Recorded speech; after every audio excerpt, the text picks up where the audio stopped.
Today's technology, it's like that.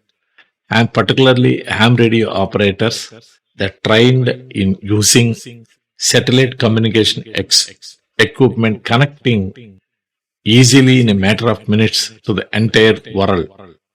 When the conventional communication fails, a cell tower cannot withstand for the gale winds are reaching 250 km per hour.